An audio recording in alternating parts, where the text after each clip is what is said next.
Hello friends, ಇವತ್ತಿನ ಸಂಚಿಕೆಯಲ್ಲಿ ಏನಾಯಿತು ಅಂತ ನೋಡ್ಕೊಂಡು ಬರೋಣ ಬನ್ನಿ. ಅಮ್ಮ ಹೇಗಿದೆಯಾ?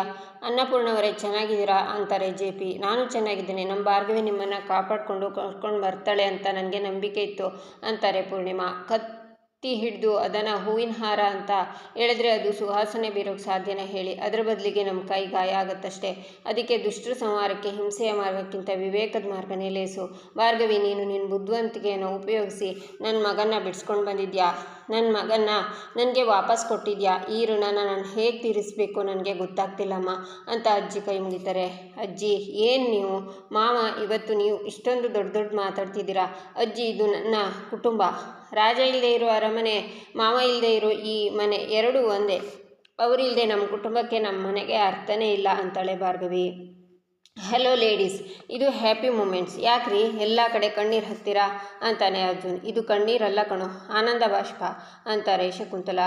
ಹೀಗೆ ಆನಂದ ಬಾಷ್ಪನ ಹಾಕ್ತಾ ಮಗನ ಆರತಿ ಮಾಡಿ ಒಳಗೆ ಕರ್ಕೊಳ್ಳೋದನ್ನು ಮರಿಬೇಡಿ. ಶ್ರೀಮಂತ, ಆರತಿ ತಟ್ಟೆ ರೆಡಿ ಮಾಡಿದರೆ ತಗೊಂಡು ಬಾ ಅಂತಾರೆ ಪೂರ್ಣಿಮಾ. ಇದೆಲ್ಲ ಯಾಕೀಗ ಅಂತಾರೆ ಜೆ.ಪಿ. ಮಾವ, ನಿಮಗೆ ಗೊತ್ತಾಗಲ್ಲ, ಸುಮ್ಮನಿರಿ ಅಂತಾಳೆ ಭಾರ್ಗವಿ. ಆಗ ಶ್ರೀಮಂತ ಆರತಿ ತಟ್ಟೆನ ತರ್ತಾನೆ. ನಾನು ಇದನ್ನೆಲ್ಲ ಮಾಡೋ ಹಾಗಿಲ್ಲ ಭಾರ್ಗವಿ, ಹತ್ರ ಕೊಡಪ್ಪ ಅಂತಾರೆ ಶಕುಂತಲಾ.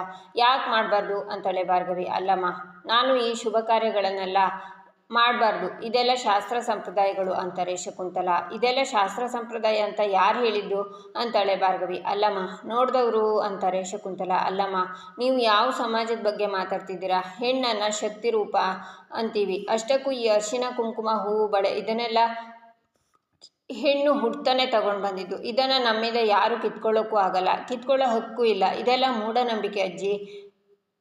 ತಾಯಿ ಮಕ್ಕಳ ಪ್ರೀತಿ ಮಧ್ಯೆ ಮೂಢನಂಬಿಕೆಗೆ ಜಾಗ ಇದೆಯಾ?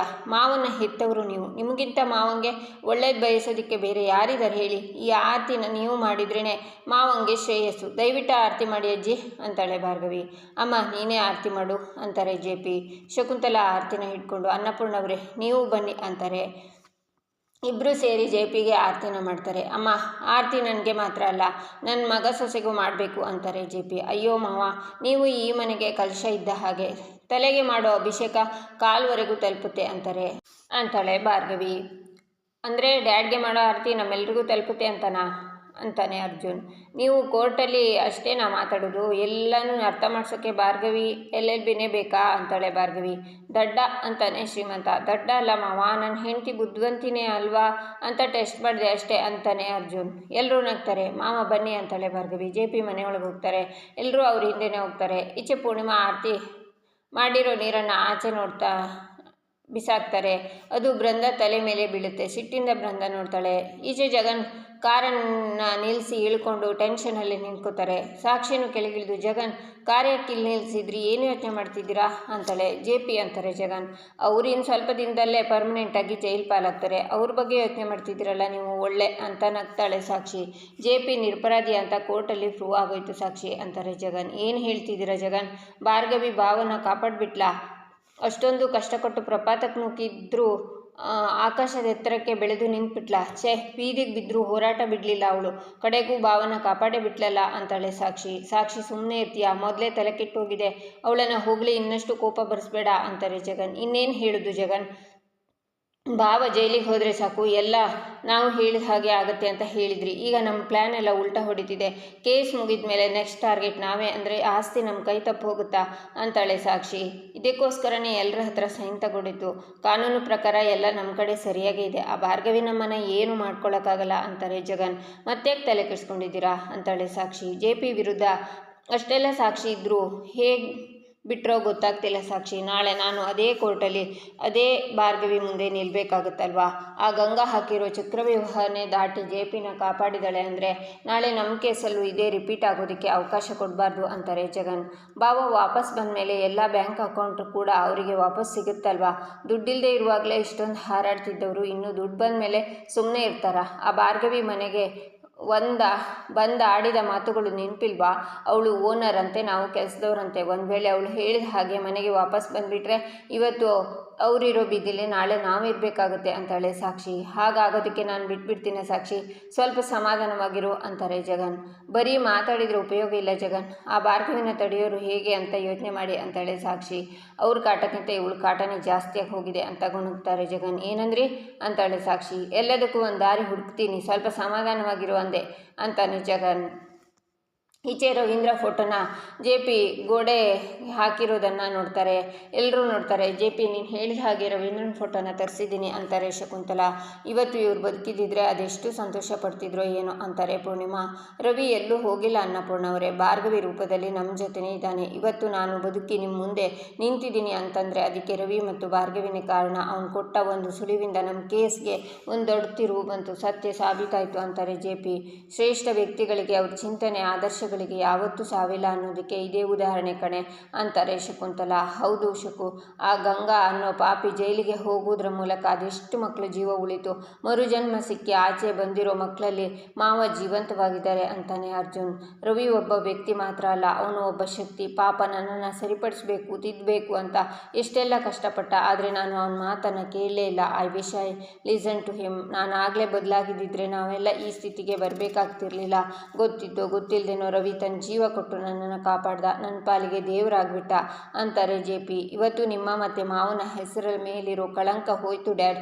ನೀವು ಮತ್ತೆ ಎಲ್ಲರ ಮುಂದೆ ತಲೆ ಎತ್ತಿ ನಡಿಬೋದು. ನೀವು ತಂದೆಗೆ ತಕ್ಕ ಮಗಳು, ಮಾವಂಗೆ ತಕ್ಕ ಸೊಸೆ ಅನ್ನೋದನ್ನು ಪ್ರೂವ್ ಮಾಡಿಬಿಟ್ರಿ. ನಾನು ಭಾರ್ಗವಿ LLB ಗಂಡ ಅಂತ ಹೇಳ್ಕೊಳ್ಳೋಕೆ ನನಗೆ ಹೆಮ್ಮೆ ಆಗ್ತಿದೆ ಅಂತಾನೆ ಅರ್ಜುನ್.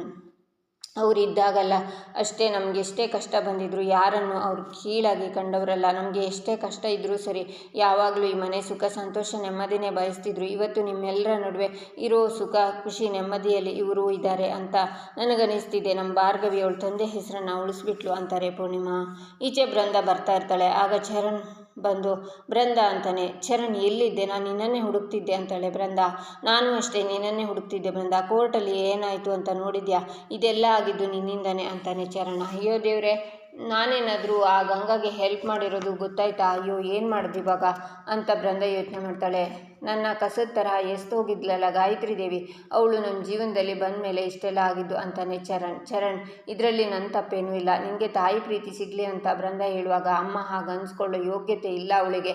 ತಾಯಿ ಅನ್ಸ್ಕೊಂಡವಳು ಅದು ಹೇಗೆ ಅಷ್ಟು ಮಕ್ಕಳ ಜೀವ ಬಲಿ ಕೊಡ್ತಾಳೆ? ಬೃಂದ, ನಿನ್ನ ಮಾತು ಕೇಳಿ ನಿಜವಾದ ಪ್ರೀತಿಗೂ ಮುಖವಾಡದ ಪ್ರೀತಿಗೂ ಇರುವಷ್ಟು ವ್ಯತ್ಯಾಸ ಗೊತ್ತಾಗದೇ ಇರೋ ಅಷ್ಟು ದಡ್ಡನಾಗ್ಬಿಟ್ಟೆ ನಾನು. ಅಮ್ಮ ಅನ್ನೋ ಪದ ನನ್ನ ತಲೆಯಲ್ಲಿ ಪ್ರಿಂಟ್ ಆಗಿತ್ತು. ಅದೇ ಯೋಚನೆಯಲ್ಲಿ ಇಡೀ ಕುಟುಂಬನೇ ಎದುರು ಹಾಕ್ಕೊಂಡ್ಬಿಟ್ಟೆ. ಅಪ್ಪಂಗೆ ಅವಮಾನ ಮಾಡಿದೆ, ಅಮ್ಮಂಗೆ ನೀವು ನನ್ನ ಅಮ್ಮ ಅಲ್ಲ ಅಂತಂದೆ. ಇಷ್ಟು ವರ್ಷ ನನ್ನ ಸಾಕಿದವರನ್ನು ಮತ್ತು ಅವರು ಕಷ್ಟ ಕಾಲದಲ್ಲಿ ಕೈ ಬಿಟ್ಟು ಪಾಪಿ ನಾನು ಬೃಂದ, ಪಾಪಿ ಅಂತಾನೆ ಚರಣ್. ನಿನ್ನ ಹತ್ರ ಇಷ್ಟೆಲ್ಲ ಮಾಡಿಸಿದ್ದೆ ನನ್ನ ಜೀವನ ಸುಧಾರಿಸ್ಲಿ ಅಂತ, ಆದರೆ ಇರೋದನ್ನು ಕಳ್ಕೊಂಡು ಪಾಪರಾಗ್ಬಿಟ್ವಿ. ನನ್ನ ಲೆಕ್ಕಾಚಾರ ಎಲ್ಲ ಉಲ್ಟ ಹೊಡಿತು ಅಂತ ಬೃಂದ ಯೋಚನೆ ಮಾಡ್ತಾಳೆ. ಇಂಥ ಪಾಪಿ ಜೊತೆ ಹೇಗೆ ಜೀವನ ಮಾಡೋದು ಅಂತ ಯೋಚನೆ ಮಾಡ್ತಿದ್ಯಾ ಅಲ್ವಾ ಬೃಂದ? ಯಾರಾದರೂ ಪ್ರೀತಿಸ್ತಾ ಇದ್ದೀನಿ ಅಂತ ಕೊರಗ್ತಾ ಇದೆಯಲ್ವಾ ಅಂತಾನೆ ಚರಣ್. ಛೇ ಏನು ಮಾತಾಡ್ತಿದ್ಯಾ ಚರಣ್? ನಿನ್ನ ಬಗ್ಗೆ ನಾನು ಯಾವತ್ತಾದರೂ ಹಾಗೆ ಯೋಚನೆ ಮಾಡ್ತೀನಾ ಅಂತಾಳೆ ಬೃಂದ. ನೀನು ನನ್ನ ಬಿಟ್ಟು ಹೋಗಲ್ಲ ಅಲ್ವಾ ಅಂತ ಬೃಂದನ ಕೈನ ಹಿಡ್ಕೋತಾನೆ ಚರಣ್. ಮಾವ ಅಂತ ಯಾವಾಗಲೂ ಡ್ಯಾಡಿ ಹಿಂದನೇ ಓಡಾಡ್ಕೊಂಡಿದ್ದೆ. ನನ್ನಿಂದಾಗಿ ನಿಮ್ಮಿಬ್ಬರ ಸಂಬಂಧನೂ ಹಾಳಾಯಿತು. ದಯವಿಟ್ಟು ನನ್ನ ಕ್ಷಮಿಸ್ಬಿಡು ಬೃಂದ. ಇನ್ನು ಮುಂದೆ ಯಾವತ್ತೂ ಈ ತಪ್ಪು ಮಾಡೋದಿಲ್ಲ. ಇಷ್ಟು ದಿನ ನಡೆದಿದ್ದೆಲ್ಲ ಒಂದು ಕೆಟ್ಟ ಕನಸಂತ ಮತ್ತು ನಾವಿಬ್ಬರು ಒಂದಾಗಿ ಜೀವನ ಮಾಡೋಣ ಅಂತಾನೆ ಚರಣ್. ಇನ್ಫ್ಯಾಕ್ಟ್ ನನ್ನನ್ನು ನೀನು ಅಪಾರ್ಥ ಮಾಡಿಕೊಂಡು ಎಲ್ಲಿ ಬಿಟ್ಟು ಹೋಗ್ತೀಯೋ ಅಂತ ಭಯ ಪಟ್ಕೊಂಡಿದ್ದೆ. ನಿನ್ನ ಬಿಟ್ಟು ಇನ್ಯಾರಿದ್ದಾರೆ ಚರಣ್? ಕಷ್ಟನೋ ಸುಖನೋ ಈ ಬೃಂದನ ಜೀವನ ಯಾವತ್ತಿದ್ರೂ ನಿನ್ನ ಜೊತೆನೇ ನಡಿ ಚರಣ್. ನಾವಿಬ್ಬರು ಎಲ್ಲಾದರೂ ಹೋಗಿ ಜೀವನ ಮಾಡೋಣ. ನಮಗೆ ಯಾರ ಸಹವಾಸನೂ ಬೇಡ ಬಾ ಅಂತ ಬೃಂದ ಹೋಗುವಾಗ, ಬೃಂದ, ನಮ್ಮ ಕುಟುಂಬನ ಬಿಟ್ಟು ಎಲ್ಲಿಗೆ ಹೋಗೋದು? ಅವರಿಗೆ ಒಳ್ಳೆ ಮಗನಾಗಿರಬೇಕು ಅಂತ ತೀರ್ಮಾನ ಮಾಡಿದ್ದೀನಿ. ನಾನು ಮಾಡಿರೋ ಪಾಪಕ್ಕೆ ಪ್ರಾಯಶ್ಚಿತ್ತ ಅನ್ಕೋ ಅಂತಾನೆ ಚರಣ್. ಅಂದರೆ ನಾವಿಬ್ಬರು ಮುಂದೆ ಆ ಮನೆಗೆ ಹೋಗಬೇಕಾ ಅಂತಾಳೆ ಬೃಂದ. ದುಡ್ಡನ್ನು ಅಲ್ಲಿದ್ಕೊಂಡು ಸಂಪಾದನೆ ಮಾಡ್ಬೋದು ಬೃಂದ, ಆದರೆ 4 ಜನನ ಸಂಪಾದನೆ ಮಾಡ್ಕೊಳ್ಳೋದು ಕಷ್ಟ. ಮನೆಗೆ ಹೋಗಿ ಎಲ್ಲರ ಕ್ಷಮೆ ಕೇಳಿ ಹೊಸ ಜೀವನನ ಶುರು ಮಾಡೋಣ ಬಾ, ಹೋಗೋಣ ಬಾ ಅಂತಾನೆ ಚರಣ್. ಮತ್ತೆ ಆ ಕೊಂಪೆಗೆ ಹೋಗ್ತಿದ್ವಿ. ಅದು ಹೊಸ ಜೀವನ ಹೇಗಾಗುತ್ತೆ ಚರಣ್? ಬೀದಿಗೆ ಬರ್ತೀನಿ ಅಂತ ಹೆದರ್ಕೊಂಡಿದ್ದೆ, ಆದರೆ ಈ ಗಂಡನ ಪ್ರೀತಿಯಾದರೂ ಸಿಗ್ತಾ ಇದೆ. ಇವನ ಮುಖ ನೋಡಿಕೊಂಡು ವಾಪಸ್ ಹೋಗ್ತೀನಿ, ಆದರೆ ಆದಷ್ಟು ಬೇಗ ಅಲ್ಲಿಂದ ಆಚೆ ಬರಬೇಕು ಅಂತ ಬೃಂದ ಯೋಚನೆ ಮಾಡ್ತಾಳೆ. ಏನು ಯೋಚನೆ ಮಾಡ್ತಿದ್ಯಾ, ಬಾ ಮನೆಗೆ ಹೋಗೋಣ ಅಂತ ಕರ್ಕೊಂಡು ಹೋಗ್ತಾನೆ ಚರಣ್. ಈಚೆ ಭಾರ್ಗವಿ ಅರ್ಜುನ್ ನಡ್ಕೊಂಡು ಬರ್ತಿರ್ತಾರೆ. ಎಷ್ಟು ದೂರ ನಡ್ಕೊಂಡು ಬಂದ್ವಿ ಅಲ್ವಾ ಅಂತಾನೆ ಅರ್ಜುನ್. ನೀವು ನನ್ನ ಜೊತೆ ಇದ್ರಲ್ಲ, ನಡ್ಕೊಂಡು ಬಂದಿದ್ದೇ ಗೊತ್ತಾಗಲಿಲ್ಲ. ನಾವು ಈ ತರಹ ಒಟ್ಟಿಗೆ ಕಾಲ ಕಳೆದು ಅದೆಷ್ಟು ದಿನ ಆಗಿಬಿಟ್ಟಿದೆ ಅಲ್ವಾ ಅಂತಾಳೆ ಭಾರ್ಗವಿ.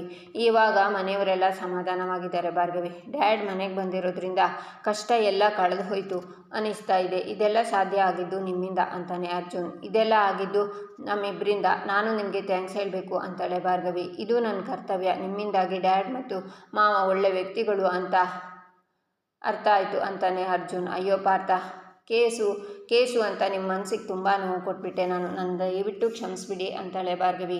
ಈ ಕೇಸ್ ಕೂಡ ನಮ್ಮಿಬ್ಬರ ಆಯ್ಕೆನೇ ಅಲ್ವಾ, ಪರವಾಗಿಲ್ಲ ಬಿಡಿ ಅಂತಾನೆ ಅರ್ಜುನ್. ಅದೇನೋ ನಿಜಾನೇ, ನಾನು ನನ್ನ ಗಂಡ ಹಾಕಿದ ಗೆರೆನ ದಾಟಲ್ಲಪ್ಪ ಅಂತಾಳೆ ಭಾರ್ಗವಿ. ಇಂಥ ಮಾತಿಗೇನು ಕಮ್ಮಿ ಇಲ್ಲ ಬಿಡಿ ಅಂತಾನೆ ಅರ್ಜುನ್. ಇಬ್ಬರು ನಗ್ತಾರೆ. ಆಗ ಶ್ರೀಮಂತ ಬಂದು, ಇಬ್ಬರು ಖುಷಿಯಾಗೋದನ್ನು ನೋಡಿದರೆ ನನಗೂ ಖುಷಿಯಾಗುತ್ತೆ. ಇನ್ಮೇಲೆ ಸುಂಟ್ರ ಗಾಳಿ ಸುನಾಮಿ ಏನೇ ಬಂದರೂ ನಮ್ಮ ಕುಟುಂಬನ ಏನೂ ಮಾಡೋಕ್ಕಾಗಲ್ಲ. ನೀವಿಬ್ಬರು ಯಾವಾಗಲೂ ಹೀಗೆ ಖುಷಿಯಾಗಿರಿ ಅಂತಾನೆ ಶ್ರೀಮಂತ. ಮಾವ ಏನು ಹೇಳ್ತಿದ್ಯಾ? ನಾವು ಗೆದ್ದಿದ್ದು ಲಾಯರ್ ಆಗಿ ಮಾತ್ರ, ಇನ್ನೇನೂ ಇಲ್ಲಪ್ಪ ಅಂತಾನೆ ಅರ್ಜುನ್. ನೀವಿಬ್ಬರು ಗಂಡ ಹೆಂಡತಿ ಕಂಡ್ರೋ ಅಂತಾನೆ ಶ್ರೀಮಂತ. ನನಗೆ ತಾಳಿ ಕಟ್ಟಿರೋದನ್ನು ಮರ್ತ್ಬಿಟ್ಟಿದ್ದೀರಾ ನೀವು ಅಂತಾಳೆ ಭಾರ್ಗವಿ. ನಾನು ನಿಮಗೆ ತಾಳಿ ಕಟ್ಟಿಲ್ಲ ಅಂತಲ್ಲ, ನೀವು ನನ್ನ ಹೆಂಡತಿ ಅಂತ ಮರೆತಿದ್ದೀರಾ ಅಂತ ಹೇಳ್ತಾ ಇದ್ದೀನಿ ಅಂತಾನೆ ಅರ್ಜುನ್. ಈಚೆ ಚರಣ್ ಬೃಂದ ಮನೆ ಹತ್ರ ಬರ್ತಾರೆ. ಅವರನ್ನು ನೋಡಿ ನಿರ್ಮಲಾ, ಇದೇನಿದು ದೊಡ್ಡ ಮನುಷ್ಯರು ದಾರಿ ತಪ್ಪಿ ನಮ್ಮನೆಗೆ ಬಂದ ಹಾಗಿದೆ ಅಂತಾರೆ. ಇಲ್ಲಿಗೆ ಬಂದ್ವಿ ಅಮ್ಮ ಅಂತಾನೆ ಚರಣ್. ಅಮ್ಮನ? ನಿಮ್ಮಮ್ಮ ಎಲ್ಲೂ ಕಾಣಿಸ್ತಿಲ್ವಲ್ಲ ಚರಣ್ ಅಂತಾರೆ ನಿರ್ಮಲಾ. ಯಾಕೋ ಅಲ್ಲೇ ನಿಂತಿದ್ಯಾ, ಬನ್ನಿ ಒಳಗೆ ಅಂತಾರೆ ಶಕುಂತಲಾ. ಅಮ್ಮನೇ ಇಲ್ಲ ಅಂತ ಅವಮಾನ ಮಾಡೋದೋನು ಆರತಿ ಮಾಡಿ ಒಳಗಡೆ ಕರೀರಿ ಅಂತ ಹೇಳ್ತಿದ್ದೀರಲ್ಲ ಅತ್ತೆ ಅಂತಾಳೆ ನಿರ್ಮಲಾ. ನಿನ್ನ ಸಂಕಟ ನನಗೆ ಅರ್ಥ ಆಗುತ್ತೆ, ಆದರೆ ಸ್ವಲ್ಪ ಯೋಚನೆ ಮಾಡಿ ನೋಡು. ಇಲ್ಲಿ ತನಕ ಬಂದಿದ್ದಾನೆ ಅಂದರೆ ಅವನು ಬದಲಾಗಿದ್ದಾನೆ ಅಂತಲೇ ಅಲ್ವಾ ಅರ್ಥ ಅಂತಾರೆ ಶಕುಂತಲಾ. ಆಗ ಚರಣ್ ನಿರ್ಮಲಾ ಕಾಲನ್ನ ಇಟ್ಕೊಂಡು, ನನ್ನನ್ನು ಕ್ಷಮಿಸ್ಬಿಡಿ ಅಮ್ಮ ಅಂತಾನೆ. ಎದ್ದೇಳು ಮೇಲೆ ಅಂತಾರೆ ನಿರ್ಮಲಾ. ಇಷ್ಟು ವರ್ಷ ನನ್ನ ಸಾಕಿ ನೋಡ್ಕೊಂಡಿದ್ದೀರಾ. ಕಣ್ಮುಂದೆ ಇರೋ ತಾಯಿನ ಬಿಟ್ಟು ಬೇರೆ ಯಾರನ್ನು ಹುಡುಕಿದ್ದು ಅದು ನನ್ನ ತಪ್ಪು. ಜನ್ಮ ಕೊಟ್ಟೋಳು ಮಾತ್ರ ತಾಯಿಯಲ್ಲ, ಆ ಜನ್ಮಕ್ಕೆ ಅರ್ಥ ಕೊಡೋಳು, ಜೀವನ ಕಟ್ಕೊಡೋಳು ತಾಯಿನೇ. ನನ್ನ ತಪ್ಪು ನನಗೆ ಅರ್ಥ ಆಗಿದೆ ಅಮ್ಮ. ಇನ್ನು ಮುಂದೆ ನೀವು ಹಾಕಿದ ಗೆರೆನ ದಾಟದೆ ಬದುಕ್ತೀನಿ. ಈ ಮಗ ಮಾಡಿರೋ ತಪ್ಪನ್ನು ಕ್ಷಮಿಸಿ ಅಂತಾನೆ ಚರಣ್. ಕ್ಷಮೆ ಕೇಳಿದರೆ ನೀನು ಮಾಡಿರೋ ತಪ್ಪೆಲ್ಲ ಮುಚ್ಚೋಗುತ್ತೆ ಚರಣ್. ಅಪ್ಪ ಅಮ್ಮ ಮಕ್ಕಳು ಚೆನ್ನಾಗಿರಲಿ ಅಂತ ಅದೆಷ್ಟೋ ಕಷ್ಟಗಳನ್ನು ತಡ್ಕೋತೀವಿ, ಆದರೆ ಅದೇ ಮಗ ಅಪ್ಪನೇ ಜೈಲಿಗೆ ಮಟ್ಟಕ್ಕೆ ಇಳಿತಾನೆ ಅಂತಂದರೆ ನಂಬೋಕ್ಕಾಗ್ತಿಲ್ಲ. ಈಗ ನೋಡು, ಆಸ್ತಿ ಮನೆ ಮಠ ಎಲ್ಲನೂ ಕಳ್ಕೊಂಡು ಈ ಬಾಡಿಗೆ ಮನೇಲಿದ್ದೀವಿ. ಹೆತ್ತವರನ್ನು ಇಂಥ ಕಷ್ಟಕ್ಕೆ ಹಾಕಿದ್ಯಲ್ಲ, ಈಗ ನಿನಗೆ ಸಮಾಧಾನ ಆಯ್ತಲ್ಲ ಅಂತಾರೆ ನಿರ್ಮಲಾ. ಅವನು ಮಾಡಿರೋ ತಪ್ಪನ್ನು ತಿದ್ಕೊಳ್ಳೋಕೆ ಅಲ್ವಾ ಕ್ಷಮೆ ಕೇಳ್ತಿರೋದು. ಅಮ್ಮ ಆಗಿ ಅವನಿಗೆ ದಾರಿ ತೋರಿಸೋದು ಬಿಟ್ಟು ಮತ್ತೆ ಅದೇ ಕಥೆ ಹೇಳ್ತಿದ್ಯಲ್ಲ ಅಂತಾರೆ ಶಕುಂತಲಾ. ಅಮ್ಮ ಹೇಳ್ತಿರೋದ್ರಲ್ಲಿ ತಪ್ಪೇನಿದೆ? ಅಲ್ಲೇ ಇಷ್ಟಕ್ಕೂ ಬೈತಾ ಇರೋದು ಅಮ್ಮ ತಾನೇ. ಪರವಾಗಿಲ್ಲ ಅಮ್ಮ, ಇನ್ಯಾವತ್ತೂ ನನ್ನಿಂದ ತಪ್ಪಾಗದೇ ಇರೋ ತರಹ ನಡ್ಕೋತೀನಿ ಅಮ್ಮ. ನಿಮಗೆ ಅಪ್ಪಂಗೆ ಒಳ್ಳೆ ಮಗನಾಗಿರ್ತೀನಿ. ಒಂದೇ ಒಂದು ಚಾನ್ಸ್ ಕೊಡಿ ಅಂತಾನೆ ಚರಣ್. ಕೆಟ್ಟವರು ಒಳ್ಳೆಯವರು, ಅಮ್ಮನ ಪಾಲಿಗೆ ಮಕ್ಕಳು ಯಾವತ್ತಿದ್ರು ಮಕ್ಕಳೇ. ನಿನಗೆ ನನ್ನ ಬಗ್ಗೆ ಗೌರವ ಇಲ್ಲ ಅಂತಿದ್ರು, ನಾನು ಯಾವಾಗಲೂ ನನ್ನ ಮಗನಾಗೆ ನೋಡಿದ್ದೀನಿ, ಈಗಲೂ ಹಾಗೆ ನೋಡ್ತಿದ್ದೀನಿ ಅಂತಾರೆ ನಿರ್ಮಲಾ. ನಾನು ಹೇಳಿರಲಿಲ್ವ ಚರಣ್, ಅತ್ತೆ ಮನಸ್ಸಲ್ಲಿ ಕೋಪ ನಿಲ್ಲಲ್ಲ, ಅವರು ನಮ್ಮನ್ನು ಕ್ಷಮಿಸ್ತಾರೆ ಅಂತ ಹೇಳಿದ್ದೆ ತಾನೆ ಅಂತಾಳೆ ಬೃಂದ. ನಾನು ಕ್ಷಮಿಸಿದ್ದೀನಿ ಅಂದಿದ್ದು ನನ್ನ ಮಗ ಚರಣನ್ ಮಾತ್ರ ಅಂತಾರೆ ನಿರ್ಮಲಾ. ಇಲ್ಲಿಗೆ ಈ ಸಂಚಿಕೆ ಮುಕ್ತಾಯವಾಗುತ್ತೆ. ಮುಂದಿನ ಸಂಚಿಕೆಗಾಗಿ ನಮ್ಮ ಚಾನಲನ್ನು ನೋಡಿ ಸಬ್ಸ್ಕ್ರೈಬ್ ಮಾಡಿ, ಲೈಕ್ ಮಾಡಿ, ಸಪೋರ್ಟ್ ಮಾಡೋದನ್ನು ಮರಿಬೇಡಿ.